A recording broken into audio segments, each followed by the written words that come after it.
সুপ্রিয় দর্শক, রূপালী পডকাস্টে আপনাদের সবাইকে স্বাগতম। সাথে আছি আমি মার্জিয়ামু। আমাদের সাথে আমাদের স্টুডিওতে উপস্থিত আছেন বিশিষ্ট প্রবাসী ব্যবসায়ী আব্দুল্লাল মামুন। জনাব আব্দুল্লাল মামুন, আপনাকে স্বাগতম আমাদের স্টুডিওতে। মার্জিয়ামু, আপনাকেও স্বাগতম। আপনাকে ধন্যবাদ আজকে আমার ইন্টারভিউ নেওয়ার জন্য। কেমন আছেন আপনি? আলহামদুলিল্লাহ, আমি ভালো আছি। শুরুতেই আমরা যে প্রশ্নটা আপনাকে করব এবং আমরা সত্যি জানতে চাই আপনার ছোটবেলাটা কেমন ছিল। ছোটবেলাটা কেমন ছিল বলতে, আমার বাড়ি হচ্ছে কুমিল্লার লালমাই থানা। পড়াশোনা ছিল কুমিল্লা ভিক্টোরিয়া কলেজ থেকে ইন্টারমিডিয়েট, পরে চট্টগ্রাম বিশ্ববিদ্যালয় থেকে আমি অনার্স এবং মাস্টার্স করি পাবলিক অ্যাডমিনিস্ট্রেশনে। ব্যবসা শুরু করি এবং কুমিল্লার ঐতিহ্যবাহী ইকরা ক্যাডেট অশোকতলা আমি ভাইস প্রিন্সিপাল ছিলাম। সেখান থেকে আপনার এই যে লন্ডনের যে যাত্রাটা, বাংলাদেশ থেকে আপনি লন্ডনের পথে কথা কেন ভাবলেন শুরুতে, যে বাংলাদেশেই কেন না সেখানে লন্ডনে কেন পাড়ি জমানোর কথা মাথায় আসলো? সুন্দর, অত্যন্ত সুন্দর প্রশ্ন, এবং এই প্রশ্নটির উত্তর দেওয়ার জন্য আমি সব সময় রেডি থাকি। আসলে শুরুটা ছিল খুবই সুন্দর। আমি পড়াশোনা শেষ করলাম, আর পড়াশোনা শেষ করার পাশাপাশি আমি পড়াশোনার মাঝ থেকে আমি ঐতিহ্যবাহী কুমিল্লা ইকরার ভাইস প্রিন্সিপাল ছিলাম। আমি যে স্কুলের ভাইস প্রিন্সিপাল ছিলাম, আমার ওয়াইফ ওই স্কুলের আবার সহকারী শিক্ষক ছিলেন। 2009 সাল সরকারের পট পরিবর্তন হলো। দেশের রাজনৈতিক পট পরিবর্তনের সাথে সাথে নিজেকে আর কোনোভাবে খাপ খাইতে পারছিলাম না। তারপরে আমি লন্ডনে যাওয়ার সিদ্ধান্ত নিই।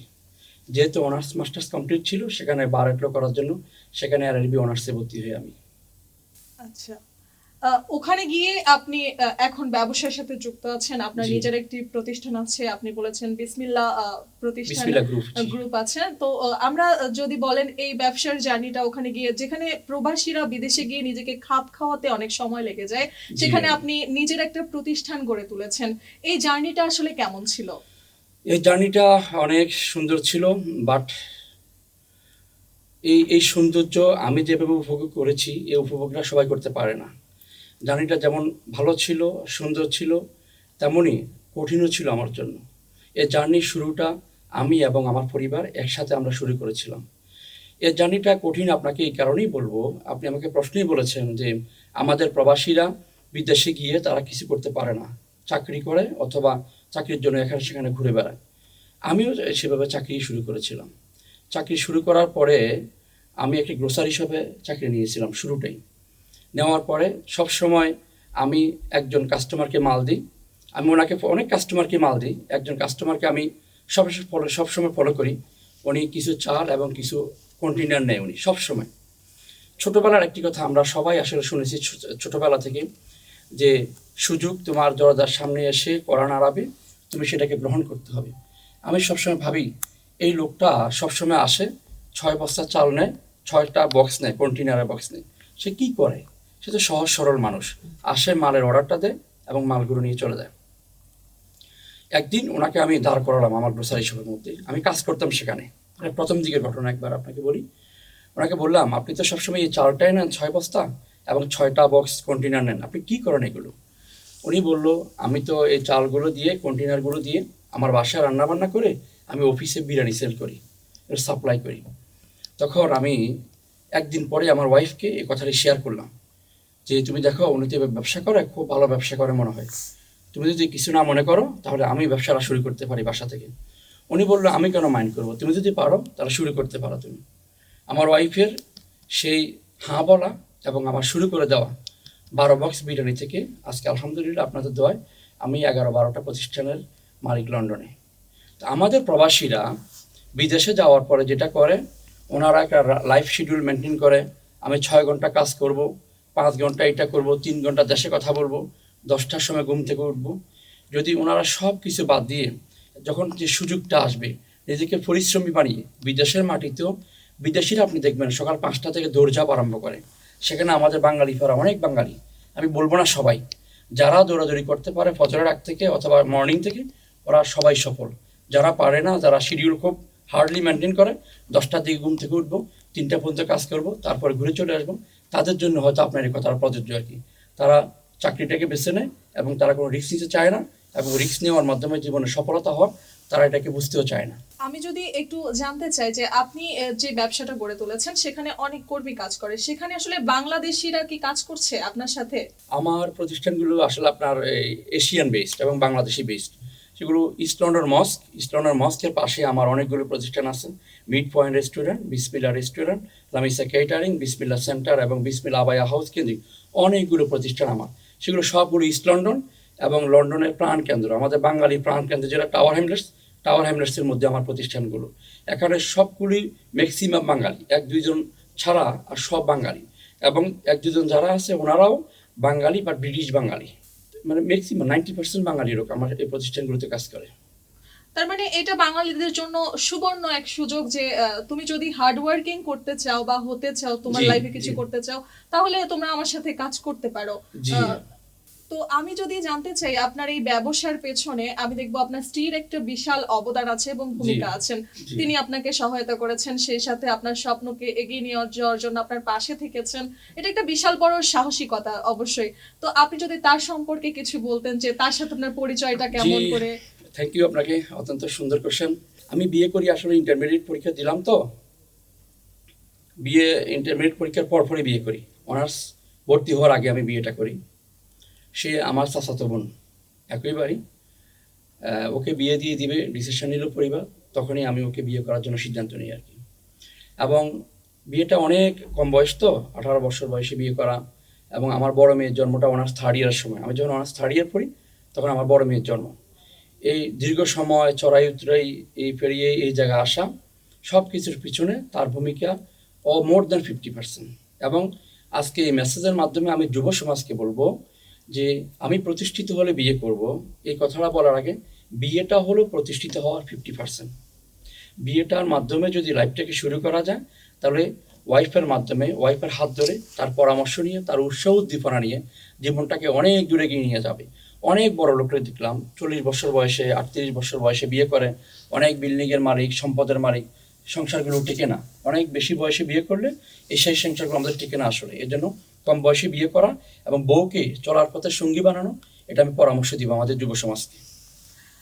আমি জানতে চাইবো আপনাদের এই প্রেমের যে সম্পর্কটা ছিল বিয়ের আগে, সেই সম্পর্কে আমি আসলে খুব করে জানতে চাই যে সেই সময় ভাবির সাথে আপনার আসলে সম্পর্কটা শুরু কিভাবে হয়েছিল, পারিবারিকভাবে আপনাদের কি ফেস করতে হয়েছিল, এই ব্যাপারে যদি একটু বলতেন। খুব বেশি জটিলতা হয়নি আসলে, সম্পর্কটা খুব বেশি দিন ছিল এমন না। ও তখন পড়তো আপনার ক্লাস 8-এ, আমি পড়তাম ইন্টারমিডিয়েটে। অনেক অনেক আগে। অনেক আগে, জি। ও যখন বিয়ে করি তখনও আসলে ও ক্লাস 8-এই পড়তো। আমি ইন্টারমিডিয়েট সেকেন্ড ইয়ার পরীক্ষা দিলাম, ও ক্লাস 8 থেকে সম্ভবত ক্লাস 9-এ গেল, হ্যাঁ এমনই। ওই সময়টায় আমি ওকে বিয়ে করে ফেলি, 1 বছরের সম্পর্ক আর কি। চাচাতো বোন তো একই বাড়ি, সেজন্য বেশি একটা সমস্যা হয়নি আসলে। পরিবারে বাধা ছিল, প্রথম দিকে কিছুটা বাধা ছিল, পরে সব কিছু ইজি হয়ে গেছে। আজকাল দেখা যায় সম্পর্কের অনেক টানাপোড়েন থাকে, আজকালকার সম্পর্কগুলো দীর্ঘ সময় চলার পরে একটা সময় মানুষ হাল ছেড়ে দেয়। সেখান থেকে আপনি এত ছোট বয়সে বিয়ে করার পরে এবং এখন অবধি আপনি এত বছর বয়স পর্যন্ত আসলে যে সংসারটাকে কন্টিনিউ করা, সম্পর্কগুলোকে ভালো রাখা, এটার মূল মন্ত্র কি? মানে আজকালকার জেনারেশনকে আপনি কি সাজেশন দিবেন যে? আমি সবাইকে আজকের ইন্টারভিউর মাধ্যমে আমি যুব সমাজকে সাজেশন দিব এইটাই যে আমরা দেখেন, আমরা সবাই ঘর থেকে যখন বাইর হই, একটা বেসরকারি কোম্পানি এনজিওতে কাজ করি, আমরা 16 ঘন্টা 15 ঘন্টা 14 ঘন্টা কাজ করি। ওই কাজের সময় আমাদের কোনো ক্লান্তি লাগে না আসলে। কিন্তু বাসায় গেলে যখন একটু বাচ্চারা বাসাটাকে এলোমেলো করে রাখলো, ওই বাসাটা আমরা 5 মিনিটে গুছাইতে পারি। আমি 16 ঘন্টা বাইরে কষ্ট করে গেলাম অন্য মানুষের জন্য, বাসায় গেলে এই মানুষটা আবার 5 মিনিট আমার বাচ্চার জন্য কষ্ট করতে চাই না।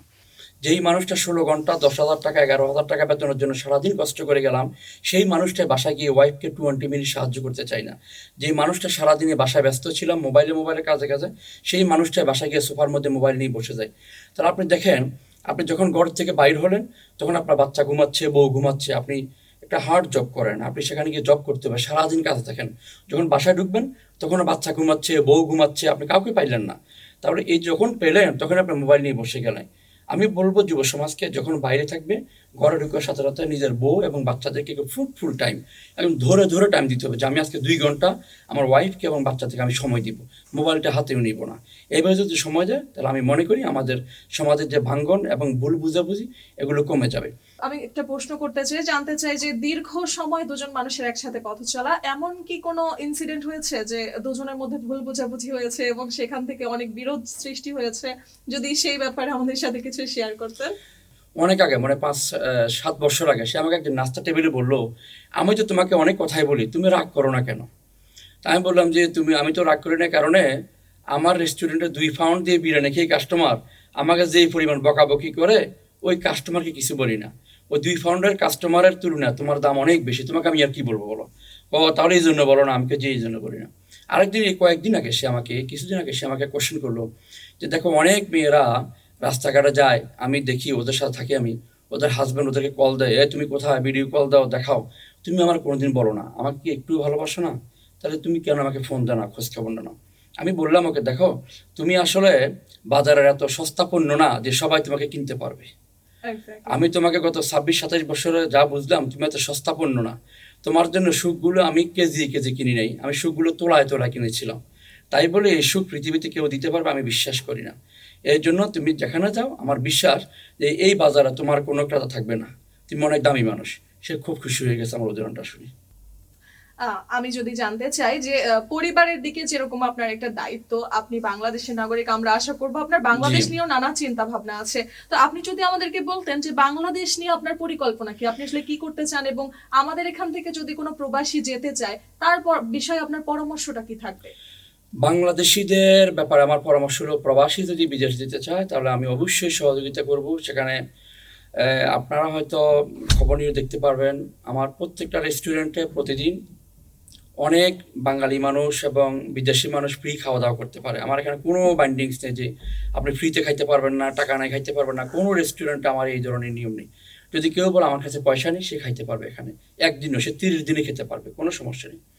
এবং বাঙালিদের জন্য আমি যেটা করতে পেরেছি সেটা হলো 2010 সালে, আমি 9 সালে যাওয়ার পরে 2010 সালে ইস্ট লন্ডন মসজিদের পাশে একবারে আমার রেস্টুরেন্টটা, ইস্ট লন্ডন মসজিদের পাশে আমি 2 পাউন্ডে বিরিয়ানি চালু করতে পেরেছি। ওই যে সময় আমি বিরিয়ানিটা 2 পাউন্ডে মার্কেটে বিক্রি করা আরম্ভ করেছিলাম, ওই সময় লন্ডনের বাজারে বিরিয়ানি ছিল 795, 8 পাউন্ড। ওই সময় আমাদের বাঙালিদের এবং এশিয়ানদের, বিশেষ করে যারা মধ্যবিত্ত পরিবার, তাদের জন্য 8 পাউন্ড দিয়ে বিরিয়ানি কেনা, 10 পাউন্ড দিয়ে ভাত কারি খাওয়াটা হার্ড ছিল। ওই সময় আমি প্রথম ইস্ট লন্ডনের মধ্যে বিসমিল্লাহ রেস্টুরেন্ট চালু করে আমাদের বাঙালিদের ভাত খাওয়ার জন্য সুন্দর ব্যবস্থা করেছিলাম সেখানে। এবং যদি আমাদের কোনো বাঙালি, আমাদের কোনো ভাইয়েরা বিদেশ যেতে চায় উচ্চশিক্ষার জন্য, অথবা মাইগ্রেন্ট হিসেবে, হায়ার স্কিল মাইগ্রেন্ট হিসেবে যেতে চায়, আমি আমার সাধ্যমতো চেষ্টা করব ওদেরকে সুযোগ সুবিধা দেওয়ার জন্য। বাট আমি যুবকদেরকে এবং যারা খুব বেশি পয়সার লোভী না এবং কর্মঠ, আমি বিশ্বাস করি এই কর্মঠ যদি সে হয়, সে লন্ডন যাওয়া লাগে না, বিদেশে যাওয়া লাগে না, এ বাংলাদেশেও সে কিছু করতে পারে।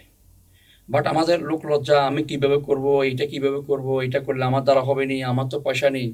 পয়সা ছাড়া ব্যবসা করতে পারেন, নৈতিকতা, সক্ষমতা এবং আপনি হার্ড ওয়ার্কার হন, আপনার পয়সা লাগবে না, পুঁজি লাগবে না। আপনি শুরুটা করতে হবে শুরু থেকে। আপনি দেখেন একজন মাস্টার ডিগ্রিধারী, সে বাংলাদেশে, আমি যদি তাকে বলি তুমি চানাচুর বিক্রি করো শাহবাগে, সে আমি কেন চানাচুর বিক্রি করবো?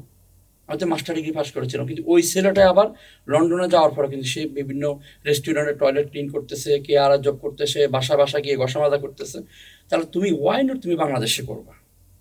এবং আজকে আমাদের যুব সমাজে শুধু আমাকে বিদেশ পাঠায় দাও, আমি বিদেশ চলে যাব, 20 লক্ষ টাকা দিয়ে বিদেশ যায়, 30 লক্ষ টাকা দিয়ে বিদেশ যায়, ওই টাকাগুলো যদি বাংলাদেশে ইনভেস্টমেন্ট করে এবং নাইসলি সে হ্যান্ডেল করতে পারে টাকাগুলো, আমি বিশ্বাস করি পরিবার পরিজন নিয়ে, মা বাবা নিয়ে বাংলাদেশে বসবাস করা সম্ভব। এবং আপনি কি কখনো চিন্তা করেছেন যে বাংলাদেশকে, আমি আসলে বাংলাদেশ নিয়ে কিছু করতে চাই এবং আমার ভবিষ্যতে বাংলাদেশে আমার একটা ব্রাঞ্চ থাকবে, বা আমি একটা পরিকল্পনা করে রেখেছি, যদি করেন সেটা যদি আমাদের সাথে একটু শেয়ার করতেন? আমি বাংলাদেশ নিয়ে আমার পরিকল্পনা হলো, অলরেডি আমি কুমিল্লাতে কথা বলেছি, আমার কিছু প্রপার্টি আছে কুমিল্লাতে। সেখানে আমি জাস্ট ফিমেলদের জন্য আর কি, উমেনদের জন্য আমি একটা নার্সিং কলেজ করবো, ইনস্টিটিউট করব। ওটার ল্যান্ড এবং সব কিছু কুমিল্লাতে অলরেডি বরাদ্দ হয়ে গেছে, ওইটা আমি ফাইল জমা দিব। আমি বাংলাদেশের ওমেনদেরকে, ওদেরকে ওদেরকে ভালোভাবে এডুকেট করে এবং নার্সিং ইনস্টিটিউট করে ওরা যেন ভালো শক্তি জনশক্তি হিসাবে ওরা বিদেশেও যাইতে পারে, দেশে ওরা নাইসলি প্রমোটলি ওরা যেন আপনার কাজ করতে পারে, আমি সেই ক্ষেত্রটা সৃষ্টি করব। বিশেষ করে ফুড বিজনেসে আমাদের বিশাল একটা সেক্টর বাংলাদেশে আছে, 18-19 কোটি মানুষের দেশ এটা। আমাদের এখানে কোনো সেম বিজনেস নেই। যেমন আপনি বলেন ইউরোপের মতো দেশে 70 লক্ষ 80 লক্ষ লোক, যে দেশে ম্যাকডোনাল্ডসের মতো আপনার এখানে KFCর মতো অনেকগুলো ব্র্যান্ড সেখানে প্রতিষ্ঠিত, বাংলাদেশে 18 কোটি মানুষের জন্য তেমন কোনো ব্র্যান্ডের ফুড শপ নেই, তেমন কোনো নেই। দু একটা ব্র্যান্ডের ফুড শপ আছে, এটা একদম আপনার নেহাতরা মানটা তেমনভাবে কন্ট্রোল করে কিনা আমার মনে হয় না। একদম ফুড শপটাকে এমনভাবে আমি কন্ট্রোল করতে চাই, ব্র্যান্ডের ফুড শপ করে যেন মধ্যবিত্ত পরিবার এবং গরিব পরিবারগুলো সবাই যেন অনায়াসে সেখানে গিয়ে খেতে পারে। এবং একটি বিষয় আপনি খেয়াল করবেন যে 500 টাকা 600 টাকা দিয়ে ঠিকই ফুডগুলো কেনে, রেস্টুরেন্টে গিয়ে হাফ ফুড খায়, হাফ ফুডগুলো বিলি ফেলে দেয়। এখানে যদি আমি চেইন বিজনেস করতে পারি তাহলে এটা পোর্শনটা এবং অ্যামাউন্টটা এত রিজনেবল হবে যেন সবাই খেতে পারে সেখানে, এখানে খাদ্যের অপচয়টা রোধ হবে। এই সেক্টরটা বাংলাদেশে বিশাল ঘাটতি আছে আমার মনে হয়। যদি সরকার এই ব্যাপারে কোনো উদ্যোগ নেয়, আমি এই ব্যাপারে রেডি আছি। মূলধন ক্যাপিটালের ব্যাপারে এবং ল্যান্ডের ব্যাপারে, টোটাল প্রজেক্টের ব্যাপারে আমার প্ল্যান দাঁড় করানো আছে। সরকার উদ্যোগ নিলে আমি কাজ করতে এই সেক্টরে রাজি আছি। যদি তরুণ প্রজন্মের কেউ আপনার মতোই সফল হতে চায়, সফল বিজনেসম্যান, এই সফলতার মূল মন্ত্রটা আসলে কি? সফলতার মূল মন্ত্রটা হলো যে আমি যখন উঠলাম তখনই সকাল, এটা ভুলে যাওয়া লাগবে। আমি 10টা বাজে উঠলাম, 10টায় সকাল। আমি 11টায় উঠলাম, 11টার সকাল। ওই যে আমি উঠে তোমাকে কল দিব এইটা বলা ভুলে যেতে হবে। সকাল মিন হলো অ্যাজ এ মুসলিম আমি বিশ্বাস করি ফজর। এর আগেটা আপনাকে বললাম না, তাহাজ্জুদটা বললাম না।